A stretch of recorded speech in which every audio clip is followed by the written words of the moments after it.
우리 사도행전 15장 보겠습니다. 6절로 11절.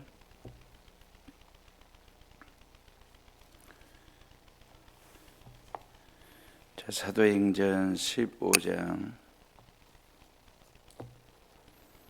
6절에서 11절까지.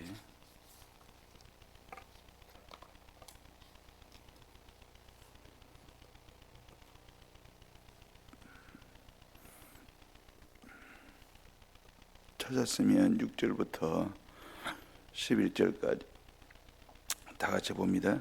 사도와 장로들이 이 일을 의논하려 모여 많은 변론이 있은 뒤에 베드로가 일어나 말하되, 형제들아, 너희도 알거니와 하나님이 이방인들로 내 입에서 복음의 말씀을 들어 믿게 하시려고 오래전부터 너희 가운데서 나를 택하시고 또 마음을 아시는 하나님이 우리에게와 같이 그들에게도 성령을 주어 증언하시고 믿음으로 그들의 마음을 깨끗이 하사 그들이나 우리나 차별하지 아니하셨느니라.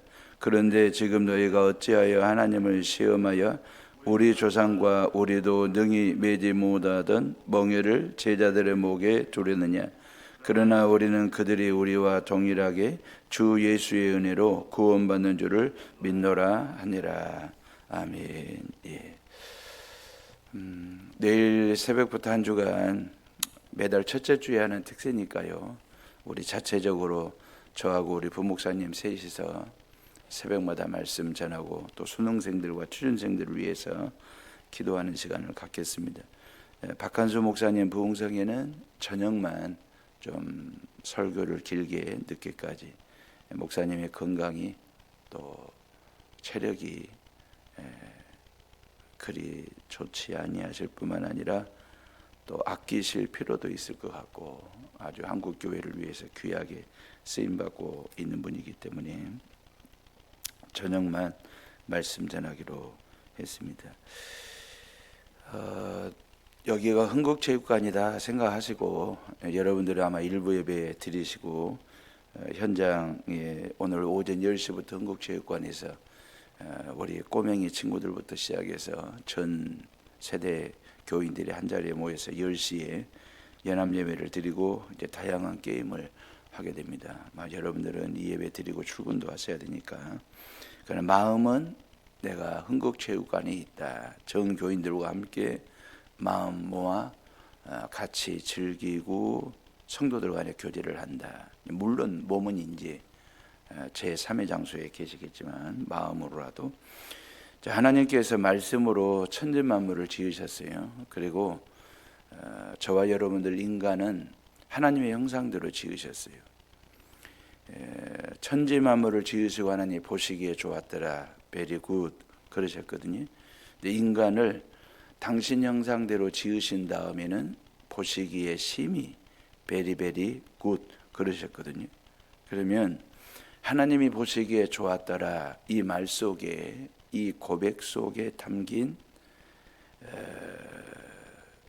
사람을 만드신, 또 사람이 어떻게 살아가야 되는지에 대한 방식이 그 말 속에, 그 고백 속에 들어가 있거든요. 그게 뭐냐면 보시기에 심히 좋았더라 베리베리 굿 속에 사람이, 인간이, 하나님의 형상대로 지음받은 인간이 어떠한 삶의 방식을 가지고 살아야 되느냐, 그 가치와 방식에 어떤 생명력을 부어넣는데 그것이 두 가지입니다. 하나는 공존과 상생입니다. 공존이라고 하는 말은 서로 도와서 함께 존재한다, 그 뜻이에요. 상생이라는 말은 한문이지만 쉽게 풀이하면 서로 산다, 이게 상생이잖아요. 하나님께서 이 세상을 만드셨습니다. 그리고 우리를 당신 형상대로 만드셨는데 이유는 말이에요, 딴 게 아니고 서로가 서로를 도와서 함께 더불어 살아가는 존재, 서로를 살리는 그러한 삶을 살아라고, 공존도 하고 상생하라고. 해와 달이 공존하도록 만드셨잖아요. 하늘과 땅을 공존케 하셨지 않습니까? 육지와 바다가 공존을 해요. 그리고 식물과 동물과 사람이 공존하도록 만드셨어요. 그 공존이 시간이 지나면 지날수록 행복해지고 빛이 더 드러나고, 그러면서 그 안에 하나님께서 당신의 어떤 창조의 질서와 창조의 어떤 가치를 부여하신 거잖아요.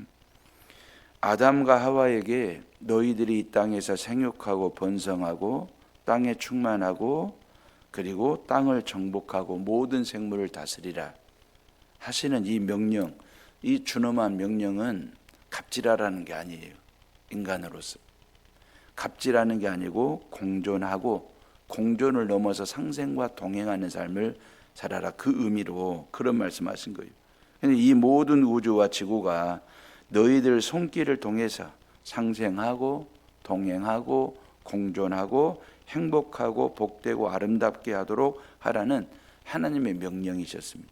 그런데 우리가 잘 알고 있는 것처럼 아담과 하와를 통해서 뭐가 들어왔습니까?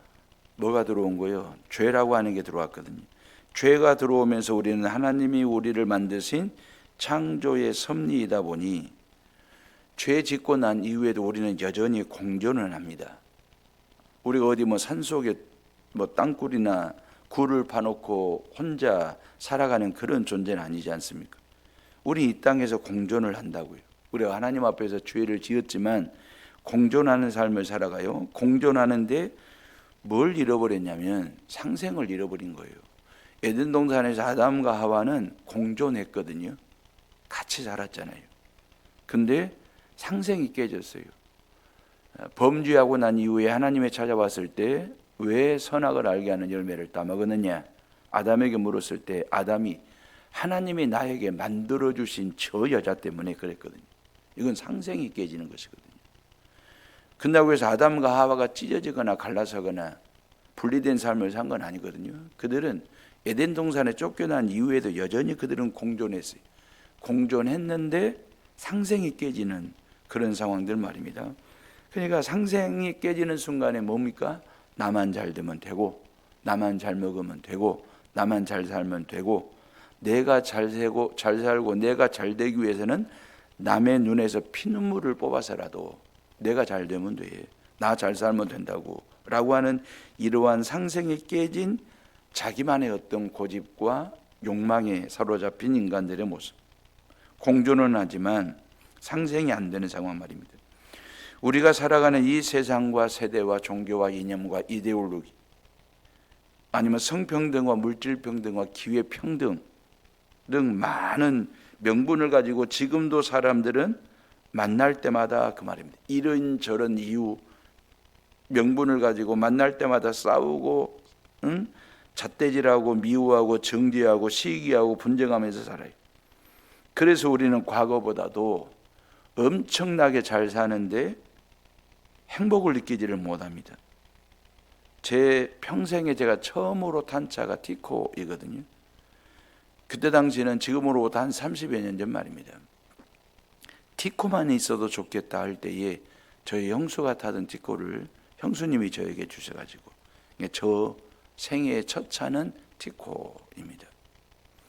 그 이후에 이제 중고차로 CC를 올리고 더 큰 차를 타게 되고 지금 우리 교인이 기증해 준 차로 고급 승용차를 타고 있고, 그렇지만 계속해서 시간이 지나면 지날수록 그 차는 중고 상태가 되고 또 다른 차를 타야만 되는 그런 상황들이 되고, 이러한 상황들 말입니다. 어찌 보면 제가 그 차를 하나님이 주신 선물로 교인을 통해서 교회에 기증된 차를 타게 됐지만, 제가 늘 하나님 앞에 기도했던 그 주머니는 저 차 가지고 폼 잡는 목사 되지 말아야 되겠다.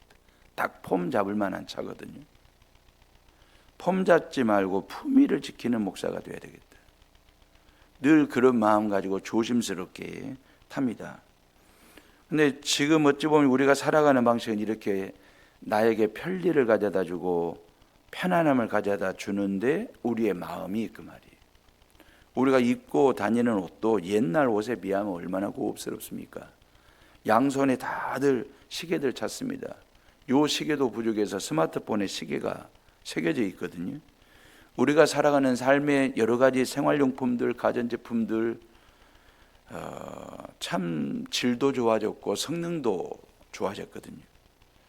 근데 그걸 가지고 살아가는 가족들이, 인간들이 그 말이면 그것 때문에 더 행복해졌냐 그 말이에요. 옛날에 비해서.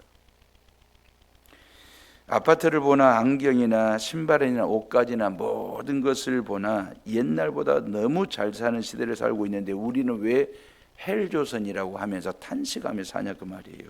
끔찍한 세상이라고 말하냐 그 말이에요. 왜 그럴까?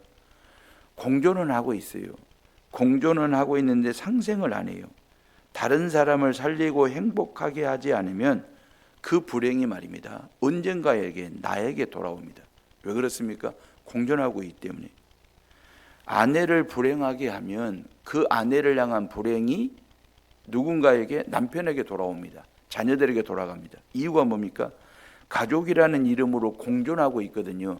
공존하고 있는데 그 사람을 불행하게 만들었으면 그 사람의 불행이 결국 나에게까지 미치게 돼 있어요. 이게 구조예요. 시스템이에요. 다른 사람이 끔찍한 고통을 느끼면 똑같은 영향을 받는 것입니다. 고로 공생과 상생은 굉장히 중요한데 이거 깨져버린 어려운 시대를 우리가 살고 있기 때문에 오늘 흥국체육관에 전 세대가 모이잖아요. 우리 교회도 3대가 예수 믿는 가정들은 꽤나 많습니다. 한때는 아마 지금도 4대가 계시죠. 우리 올로 목사님은 4대죠. 증손을 보셨으니까 12월이면 친증손을 봅니다. 외증손을 보셨으니까. 올로 목사님 구순잔치 할 때 우리 봤잖아요. 24명의 후손들이 와서 구순잔치에 여러분들에게 큰절 올리고 감사 인사를 드리고 특송도 하고, 그럼 4대가 교회 앞에 여러분들 앞에 서서 인사할 때 제 입장에서는 참 부러웠습니다. 얼마나 감사했는지. 4대가 신앙생활했던 사람들 생각하니까 그 김재성 집사님이 그리워요. 예, 김재성 집사님네 가정도 4대가 우리 교회를, 우리 김정민 집사님으로 라오니하고 그 다음에 그 아들 주한이 나와서 4대가 예수를 믿었거든요. 그때 우리 문정만 장로님네 가정도 4대가 예수를 믿는, 문호일 집사님이나 김하석 권사님 부모님들 모시고 우리 장로님 가정이, 그리고 우리 양미향 며느리 집사, 그리고 청년이나 학생회에서 열심히 신앙생활 잘하고 있는 줄이나 지원이나 이러한 친구들까지 4대가 예수 믿는 가정 말입니다. 어찌 보면 여기도 우리 한 20여 명의 교인들이 모였지만 우리 예배당이라는 공간 안에 우리 공존하고 있는 거잖아요. 같이 공존하면서 하나님을 예배하고 있다고요. 근데 흥국체육관에 500여 명의 성도들이 모이든 여기 20여 명의 성도들이 모였든지 간에 중요한 것은 공존을 넘어 상생 말입니다.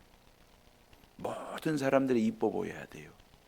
모든 사람들에게 격려하고 모든 사람들을 응원하고, 천군으로 백군으로 공존했는데 천군과 백군이 다양한 게임을 통해서 상생과 동행하는 길로 나아갈 줄 아는, 공존으로 끝나버리면 그냥 1년에 한 번씩 연례 행사로 끝나는 정교회나만 큰 잔치로 끝난다고요.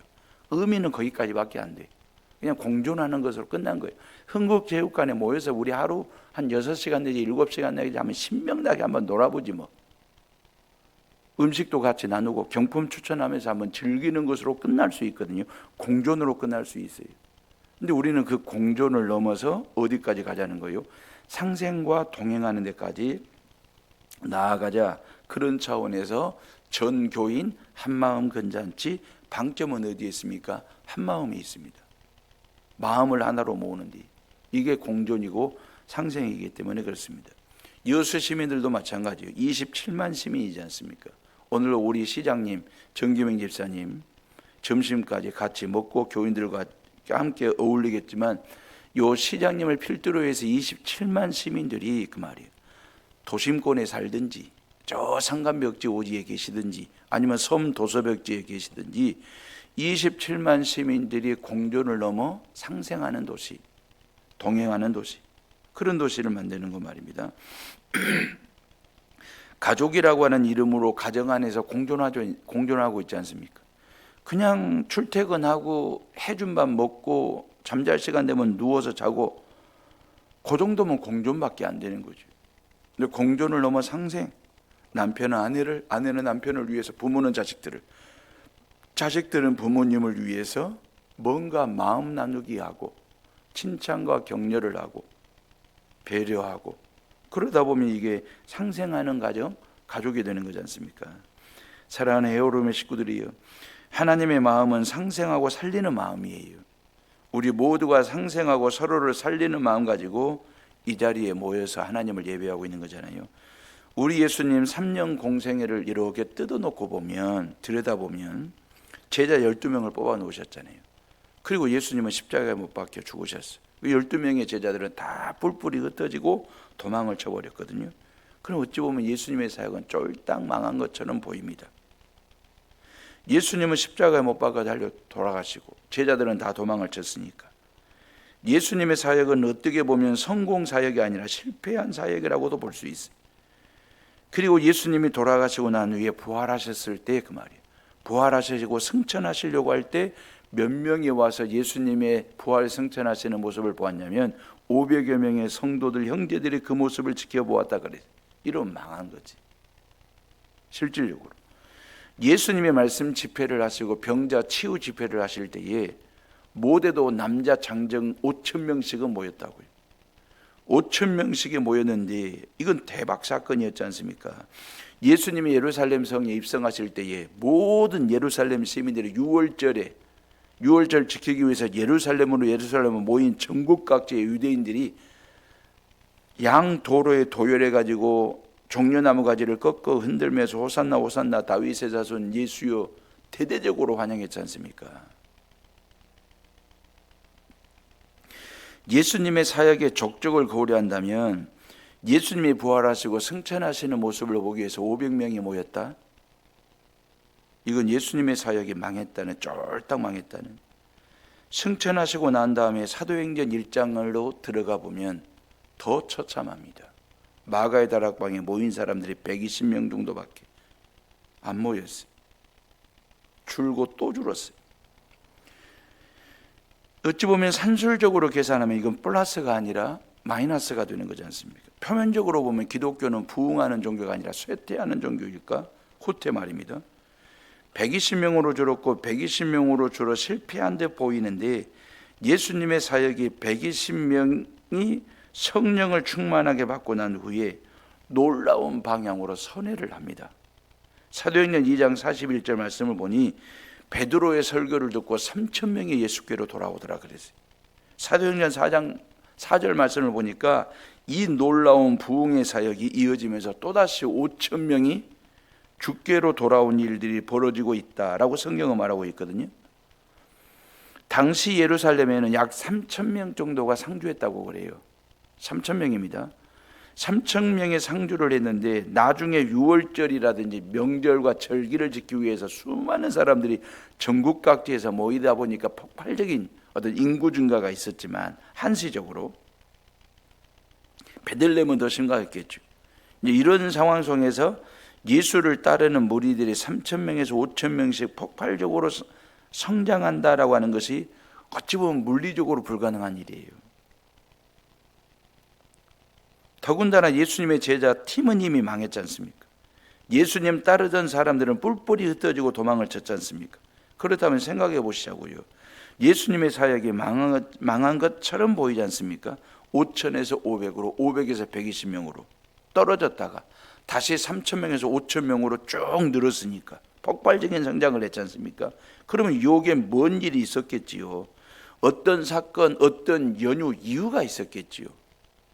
5천에서 500으로, 500에서 120명으로 줄었다가 120명이 성령 충만함을 경험하고 난 다음에 3천에서 5천 명으로 폭발적인 성장을 했으니까 요 사이에는 뭔 일이 있었겠지. 물론 어떤 목사님들은, 성서학자들은 그들이 성령 충만함을 받았기 때문에, 아주 원론적인, 맞습니다. 맞는 말입니다.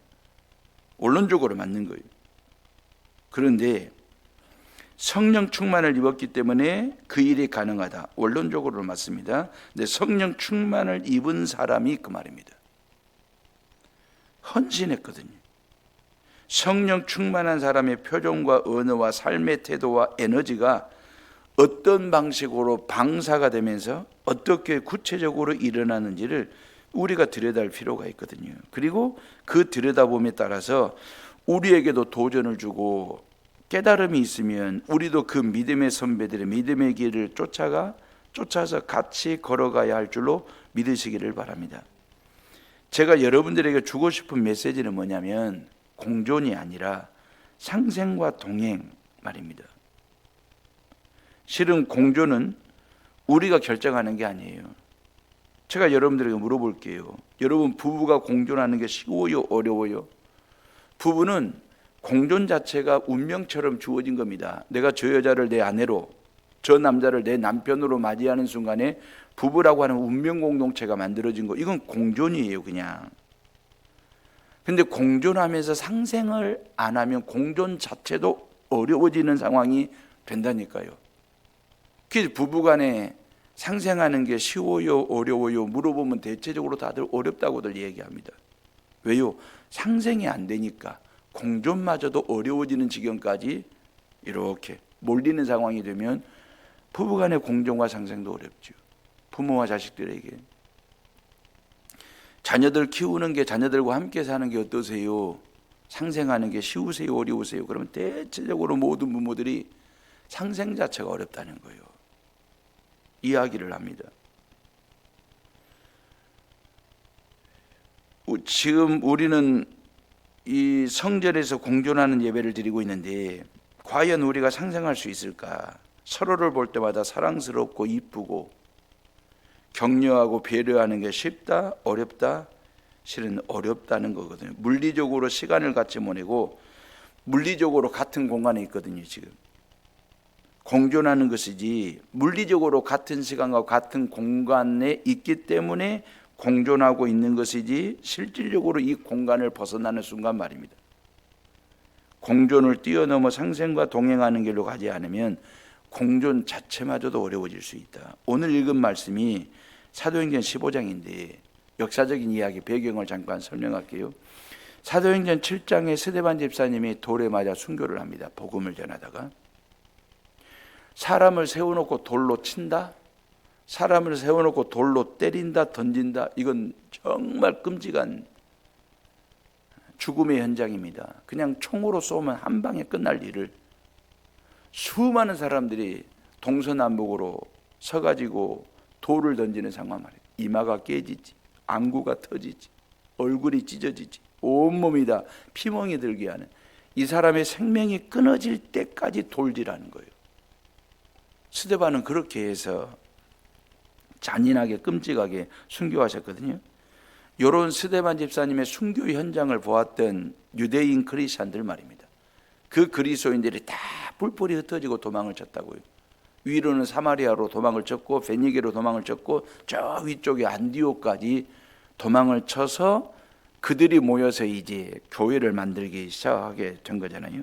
유대계 크리스찬들이 안디옥까지 와가지고 그 안디옥에 있는 이방인 크리스찬들과 함께 안디옥 교회를 세우면서 이방인 선교의 거점 교회가 되었고 전진기지 역할을 하게 되는 급성장하는 그는 바나바 목사님 목회하면서 교회는 날로 부흥하고 성장하고, 그 바나바 목사님 어디로 갑니까?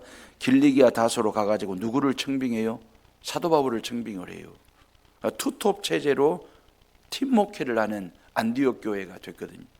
그러니 명설교자, 인품 좋고 경건한 바나바와 그리고 모든 신학적인 배경을 가지고 있는 사도 바울이 팀 목회를 하는 안디옥 교회는 어마어마한 급성장과 부흥을 하게 된 거죠.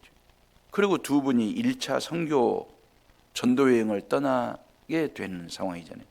1차 선교 여행을 갔다가 돌아와서 봤더니 15장 1절 말씀 봐보세요. 다 같이 15장 1절을 읽어보겠습니다. 시작. 어떤 사람들이 유대로부터 내려와서 형제들을 가르치되 너희가 모세의 법대로 할례를 받지 아니하면 능히 구원을 받지 못하리라 하라 그랬어요. 15장 전까지는 너무 분위기 좋았다니까요. 교회가 급성장하지, 바울과 바나바 팀 목회가 잘 되고 있지, 두 분이 선교 여행을, 선교팀을 꾸려가지고 복음 전하는 일들을 하고 돌아와서 봤더니 교회가 난리가 난 거예요. 왜냐하면 예루살렘에 예수 믿던 유대인 크리스천들이 안디옥까지 피신차 왔다가 안디옥 교회를 다니다가 이방인 크리스천들, 요 이방인 크리스천들에게 뭐가 문제 있습니까? 이들은 할례를 안 받은 사람들이, 정결 예식을 행하지 않은 사람들이.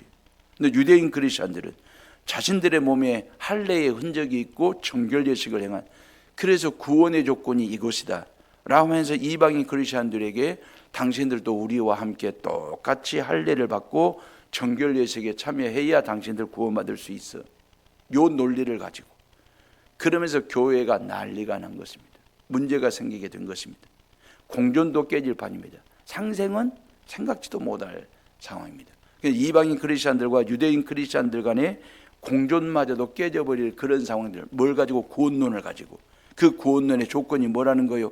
유대인 크리스천들은 무조건 할례를 받아야 되고 정결 예식을 행해야만, 율법을 지켜야만이 구원받을 수 있다. 우리들처럼 그 논리고, 이방인 크리스천들은 오직 예수 그리스도의 십자가 죽음과 부활을 믿음으로 말미암아 우리는 구원받았다. 마음의 할례를 얘기하는 것이고, 이게 아주 팽팽하게 지금 충돌을 하고 있는 그런 상황이거든요.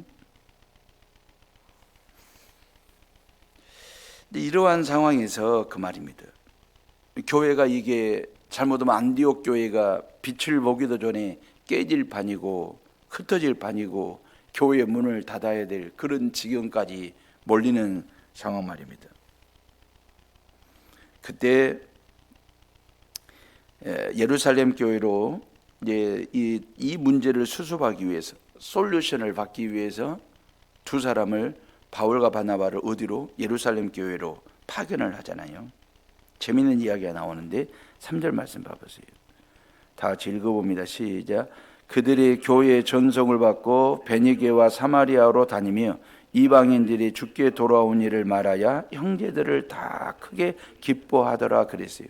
그러니까 바울과 바나바가 지금 예루살렘으로 가는 길에 먼저 어디? 베니게를 들렸어요. 베니게라고 하는 도시를 들려가지고 안디옥에서 이런저런 일들, 다시 한번 예수 그리스도를 믿는 자들로 인하여 교회가 급성장한 부흥한 이야기를 했더니 베니게 사람들이 잘됐다고 다 박수 쳐주는 거예요. 그러면서 같이 교회 부흥에 대해서 기뻐하고 또 기뻐하더라 그 말이에요. 베니게를 거쳐서 사마리아를 거쳐 예루살렘으로 와야 되거든요. 사마리아 땅으로 가서 똑같은 얘기를 했어요. 똑같은 얘기를 했더니 세상의 사마리아 사람들도 잘 됐다고, 어느 도시 사람들도 안디옥 교회 부흥에 대해서 흥행 그러면서 시샘하거나 시기하거나 비난하는 사람들 없이 모두가 다 베니게 사람들도 기뻐하고 사마리아 사람들도 다 기뻐하더라 그 말. 바울과 바나바의 입장에서 얼마나 위로가 됐겠습니까? 이 문제를 풀기 위해서 한 짐 지고 예루살렘을 향하여 가는 길에 베니게 사람들로부터, 사마리아 사람들로부터 칭찬받고 격려 축하를 받았으니 얼마나 좋았겠습니까? 그런 들뜬 마음 가지고 예루살렘, 요 예루살렘 교회는 어떤 교회인데요? 실은 베니게와 사마리아 사람들은 예루살렘 교인들보다 훨씬 배우지 못한 사람들이고 가지지 못한 사람들이, 그럼에도 불구하고 그들은 예수 그리스도를 믿음으로 말미암아 구원받은 사실에 대해서 인정하고 받아들이고 기뻐했다고요. 예루살렘 교회 교인들은 그들보다도 훨씬 더 영적인 면에서도 권위가 있는 사람들. 왜? 마더처치, 초대교회가 있는 도시 아닙니까? 복음이 시작된 곳 아닙니까? 예수님의 십자가 죽음과 부활의 현장이 있는 곳 아닙니까? 그런 사람들, 그 예루살렘 교회 교인들을 사도 바울과 바나바가 방문한 거죠. 근데 그 나물에 그 밥이에요. 똑같은 말을 하는 거예요. 안디옥 교회를 난리 내고 안디옥 교회에 문제를 만들고 안디옥 교회를 쪼개지고 갈라지게끔 하려고 했던 그 유대인 크리스천들의 말의 논리와 똑같은 선민의식, 우리는 하나님의 아들이고 우리는 하나님의 딸이고 우리는 하나님의 백성이기 때문에 너희들도 우리처럼 하나님의 딸이 되고 백성이 되려면 너희들도 우리랑 똑같이 할례 받고 정결 예식을 통해서 구원받을 수 있다. 이 논리를 펼치는 요 상황 말입니다. 안타까운 일이잖아요.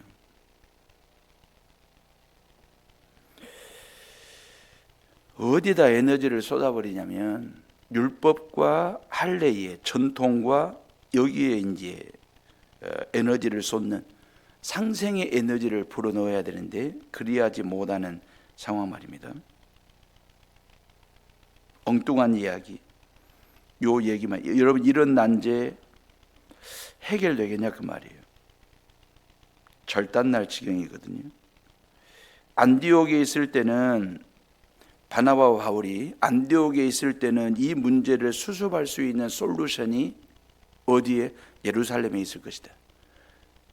베드로 사도를 비롯 해서 예루살렘에 가면 이 문제에 대한 해결책을 줄 것이다. 그 기대를 가지고 베니게를 거쳐 사마리아를 거쳐 예루살렘에 왔는데 예루살렘 교회 교인들도 똑같은 말을 했을 때 얼마나 힘들고 마음에 아픔이 있었을까라는 생각 말입니다. 이때 한 사람이 등장을 해요. 그 사람의 이름이 누구냐? 베드로입니다. 9절 말씀 봐보세요.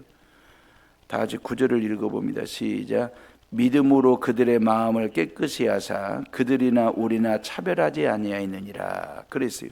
그러면서 10절에 그런데 지금 너희가 어찌하여 하나님을 시험하여 우리 조상과 우리도 능히 매지 못하던 멍에를 제자들의 목에 두렸느냐 그랬어요. 베드로가 지금 타박하는 거예요. 베드로가 지금 혼내고 있는 거예요. 베드로가 지금 정확한 진단을 해주는 거예요. 어찌 너희들이 멍에를 제자들 목에 두렸느냐? 11절. 그러나 우리는 그들이 우리와 동일하게 주 예수의 은혜로 구원받는 줄을 믿노라 하니라 그랬어요. 이게 베드로의 정리예요. 이게 베드로의 신앙이에요. 우리는 그들이 우리와 동일하다 그 말이에요. 유대인이나 이방인이나 그 말이에요. 동일하다 그 말이에요. 주 예수의 은혜로 구원받는 줄을 믿노라 그랬어요. 어찌 보면 유대인 크리스찬들은 우리말 들어 그 말이거든요. 금을 그은 거잖아요. 우리는 택한 백성이고 니네는 아니잖아. 니네가 우리 팀에 들어오려면 할례 받고 들어와 그 말. 우리처럼 구원받으려면 할례도 받고 율법도 지키고 들어와. 받아줄게. 어디 인심 베풀면서 이야기하면서 금을 긋고 이런 상황들 말입니다. 이때 베드로가 나서서 말한 게 그들이나 우리나 동일하게 주 예수 그리스도의 은혜로 구원을 받았노라 선포한 것입니다. 여러분들이 아까 조금 전에 아멘 하셨잖아요. 이 아멘이 뭘 의미하는지 아십니까? 실은 베드로가 정신 나간 사람일 수도 있어요. 왜냐하면 사도행전 7장에서 스데반 집사님이 순교를 당할 때 똑같은 말을 베드로가 하고 있는 것이거든요. 스데반 집사님이 요 말을 했다가 돌에 맞아 순교했다니까요. 근데 그 말을 베드로가 똑같이 하고 있는 거예요. 이방인이나 유대인이나 우리는 동일한 사람이라는 거예요. 예수 그리스도의 십자가 죽음과 부활을 믿으면 모두가 다 구원받고 하나님의 자녀가 된다는 논리로 지금 베드로가 설명하거든요. 베드로도 돌에 맞아 죽을 수도 있는 상황입니다. 목숨 거는 일이거든요. 근데 베드로가 그 일을 할 수 있는 이유는 뭐냐? 예수 그리스도 안에서 우리는 공존을 넘어 상생과 동행하는 자의 삶을 살아야 되겠기에 그 말이에요. 어찌 보면 베드로 한 사람의 입에서 나오는 말은 너무 중요한 말이거든요. 왜? 엄중한 직임을 가지고 있지. 이 베드로라고 하는 이름도 예수님이 이름을 계명해 준 거잖아요. 그러면서 내가 네 믿음 위에 내 교회, 당신의 교회를 세우시겠다라고 말씀하신 그 베드로의 입에서 나온 말은 그만큼 무게감이 있는 말이거든요. 그 베드로가 예수 그리스도를 믿음으로 말미암아 구원받는다. 마음의 할례를 얘기한 거예요.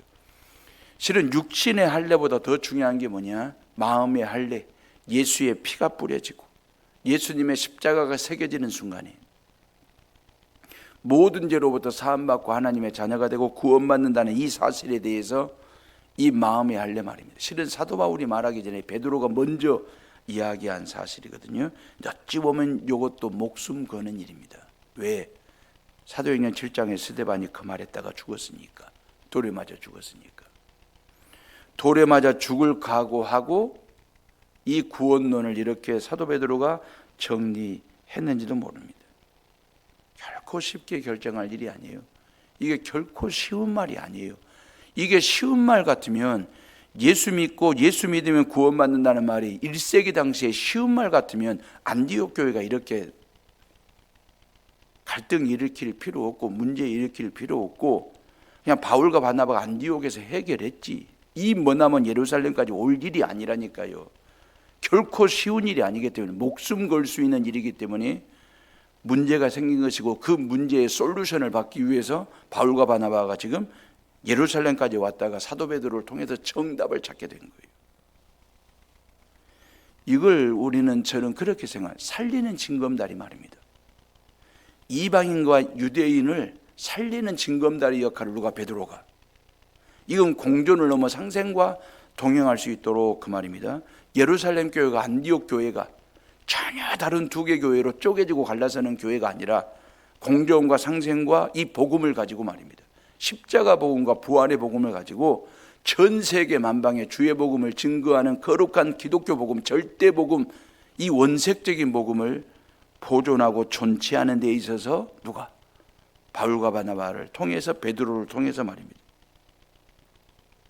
공존을 넘어 상생과 이 동행하는 길로 나아갈 수 있도록 하는 이 일에 베드로가 목숨을 거는 일을 한 거죠. 베드로 사도가 가르마를 탔어요. 구원은 율법과 할례와 어떤 전통을 통해서 받는 것이 아니라 육신적인 할례를 통해서 받는 것이 아니라 마음의 할례, 예수 그리스도의 십자가 죽음과 부활을 믿는 순간에 죄 사함 받고 하나님의 자녀가 되고 구원받는 나는 이 절대 복음을 증거했음에도 불구하고 교회가 웅성웅성합니다. 금방이라도 돌을 들 것만 같은 반대 아닌 반대, 여기저기서 불평의 소리들이 막 나오기 시작했습니다. 그때 누가 등장하느냐? 야고보가 등장합니다. 예수님의 친동생, 예루살렘 교회 담임 목회하고 있는 야고보 사도가 등장을 합니다. 야고보가 누군지 아시죠? 평생 성전에서 무릎을 꿇고 하나님 앞에 기도하다가 그의 무릎이 낙타 무릎이 되었다. 그 사람이 야고보거든요.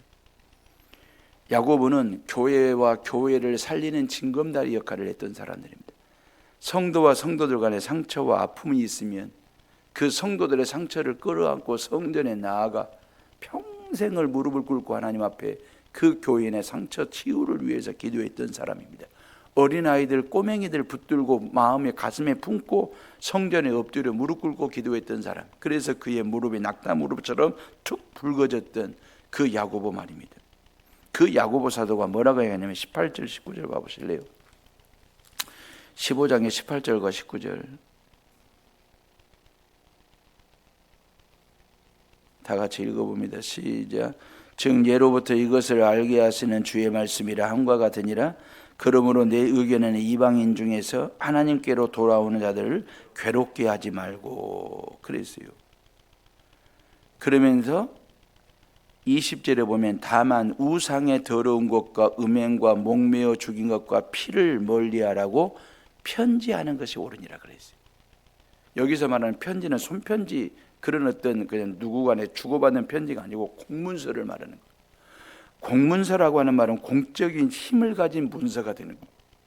이 공문서를 요 바울과 사도 바울 두 사람의 손에 쥐어져서 어디로 보내자는 거예요?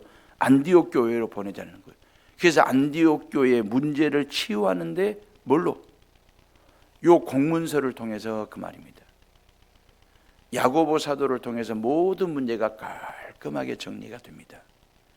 예루살렘 교회 안에서도 더 이상 구원론의 문제를 가지고 충돌하거나 경쟁하는 일이 없도록, 그리고 예루살렘 교회도 이제 절대복음 앞에 설 수 있도록 그 말입니다. 어찌 보면 두 개의 교회가 전혀 다른 교회로 쪼개지고 갈라질 뻔했습니다.